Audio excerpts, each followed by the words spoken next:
इस वीडियो में हम कक्षा 9 का प्रश्नावली 13.8 का प्रश्न नंबर 4 को हल करेंगे। तो चलिए स्टार्ट करते हैं इस वीडियो को।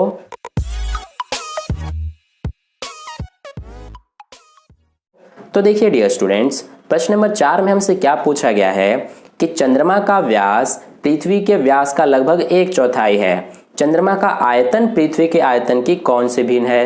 तो देखिए इसका अब हम यहाँ पर सॉल्यूशन करते हैं। सबसे पहले यहाँ पर हम क्या लिख लेंगे कि जो पृथ्वी का व्यास है वो तो हमें प्रश्न में दिया नहीं गया है पृथ्वी का व्यास, इसलिए इसको मान लेंगे।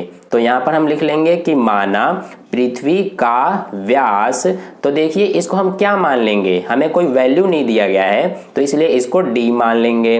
ठीक है, इसी तरह से हमें प्रश्न में कहा गया है कि चंद्रमा का व्यास पृथ्वी के व्यास का 1/4 है। तो इसलिए यहाँ पर अब हम पृथ्वी के व्यास का 1/4 है चंद्रमा का व्यास, इसलिए यहाँ पर हम चंद्रमा के व्यास को भी लिख लेंगे। तो ये लिख लेंगे माना चंद्रमा का व्यास। तो देखिए चंद्रमा का व्यास हमें कहा गया है कि पृथ्वी के व्यास का 1/4 है, इसलिए ये पृथ्वी का व्यास d है तो चंद्रमा का व्यास क्या हो जाएगा 1/4 यानी कि d/4।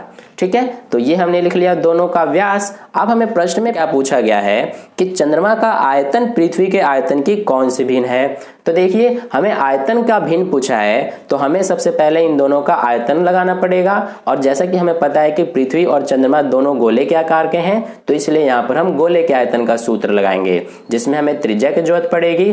तो इसलिए यहाँ पर सबसे पहले हम दोनों की त्रिज्या ज्ञात कर लेते हैं। तो देखिए यहाँ पर पृथ्वी का व्यास d है तो इसका त्रिज्या को हम कैपिटल R से दिखा देते हैं। ठीक है, और चंद्रमा के त्रिज्या को हम स्मॉल r से दिखा देंगे। तो कैपिटल R यानी कि पृथ्वी की त्रिज्या कितनी हो जाएगी, व्यास की आधी होती है त्रिज्या, तो इसलिए व्यास इसका d है तो त्रिज्या कितना हो जाएगा d/2 यानी कि आधा। तो ये हो गया पृथ्वी की त्रिज्या। अब यहाँ पर हम चंद्रमा की त्रिज्या लिख लेते हैं। तो इसकी त्रिज्या को हम स्मॉल r से दिखाएंगे और ये हमारा क्या हो जाएगा, इसका व्यास है d/4 तो ये लिख लेंगे d/4 व्यास, इसमें 2 से भाग दे देंगे तो ये हमने दे दिया। ठीक है, अब देखिए इसको सॉल्व कर देंगे। 2 के नीचे कुछ नहीं है तो 1 मानेंगे। अब इसको हम कैसे सॉल्व करते हैं, ऊपर वाले को सेम लिख देंगे एक बार d/4 और इसमें जो नीचे है इसको गुणा में ऊपर लिख देते हैं और जो ये ऊपर है 2 इसको नीचे इस तरह से। अब इसको सॉल्व कर दीजिए तो d का 1 से गुणा करेंगे d आ जाएगा, बटे में 4 का 2 से गुणा करेंगे 8 आ जाएगा। ठीक है, तो ये d/8 आ गया चंद्रमा की त्रिज्या।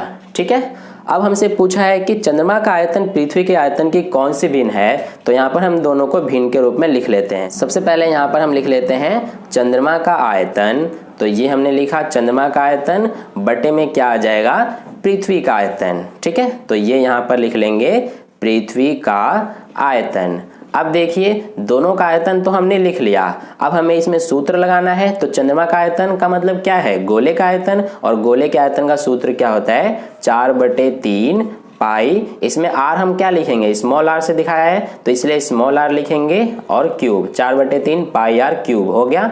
इसी तरह से पृथ्वी का आयतन लिख लेंगे, ये भी हमारा 4/3 पाई, इसमें आ जाएगा कैपिटल R का क्यूब क्योंकि हमने पृथ्वी की त्रिज्या को कैपिटल R से दिखाया है। ठीक है, तो ये हमने लिख दिया। अब यहाँ पर इसको सॉल्व कर लेंगे। तो देखिए 4/3 से 4/3 कट जाएगा, पाई से पाई कट जाएगा, ये r³ बटे में कैपिटल R³, इनका मान रख देंगे। तो देखिए स्मॉल r कितना है d/8, तो यहाँ पर क्यूब लगा है यानी कि घात 3 है, इसलिए d/8 हमारा क्या होगा 3 बार लिखा जाएगा। ठीक है, क्योंकि जितनी घात होती है उतनी बार लिखा जाता है तो ये हम d/8 3 बार लिख देंगे।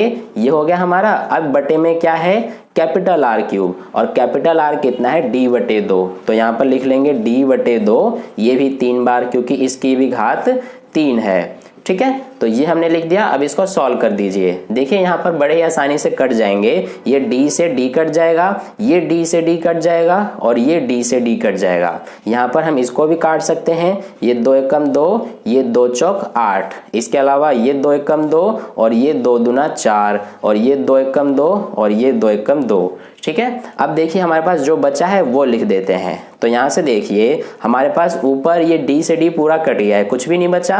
तो जब कुछ भी नहीं बचा होता है तो 1 मानते हैं, तो ये हम लिख लेंगे 1 बटे में नीचे देखिए 8 ये पूरा कट गया है, सिर्फ ये 8 और ये 8 बचा है, तो 8 गुना 8 कितना हो जाएगा 64। ये बटे में हम यहाँ पर लिख देते हैं। ये भी डी पूरा कट गया है तो कुछ भी नहीं बचा यानी कि 1 मानेंगे, बटे में ये 2 पूरे कट गए हैं तो कुछ भी नहीं बचा यानी कि 1 मानेंगे, तो ये 1 हो गया। अब इसको सॉल्व कर देंगे। ये हम कैसे सॉल्व करते हैं, जैसे कि हमने यहाँ पर भी किया था। तो देखिए ये हम ऊपर वाले को सेम लिख देते हैं 1 बटे 64, और जो ये नीचे होता है इसको गुणा में ऊपर लिख देते हैं और जो ऊपर होता है उसको नीचे। अब यहाँ पर 1 से 1 गुणा करेंगे 1 आएगा, बटे में 64 का 1 से गुणा करेंगे तो 64 आ जाएगा। तो ये आ गया हमारा 1 बटे 64, यही हमारा आंसर है। यानी कि चंद्रमा का आयतन पृथ्वी के आयतन की 1 बटे 64 भिन्न है। तो इस तरह से प्रश्न नंबर 4 का हल कंप्लीट हुआ। अगर आपको वीडियो अच्छा लगा है तो इस वीडियो को लाइक कर दीजिएगा, और पहली बार वीडियो को देख रहे हैं तो चैनल को सब्सक्राइब करके ऑल नोटिफिकेशन ऑन कर लीजिए, और अपने दोस्तों के साथ भी इस वीडियो को शेयर कर दीजिए ताकि उन्हें भी इससे हेल्प मिल जाए। और कहीं भी डाउट है प्रश्न में तो आप कमेंट करके मुझसे पूछ सकते हैं। तो फिर मिलते हैं नेक्स्ट वीडियो में नए प्रश्न के साथ। और अगर आपने अभी तक हमारा टेलीग्राम ग्रुप ज्वाइन नहीं किया है तो ज्वाइन कर सकते हैं, क्योंकि वहाँ पर मैं नए जितने भी अपडेट्स होते हैं, जितने भी इंपॉर्टेंट पीडीएफ्स होते हैं, उन सभी को वहाँ पर सेंड करता हूँ। तो आप टेलीग्राम ग्रुप को ज्वाइन कर सकते हैं। उसका लिंक आपको इस वीडियो के डिस्क्रिप्शन में मिल जाएगा, वहाँ पर क्लिक करके आसानी से ज्वाइन हो सकते हैं। तो फिर मिलते हैं नेक्स्ट वीडियो में नए प्रश्न के साथ। तब तक के लिए अपना ध्यान रखें। धन्यवाद।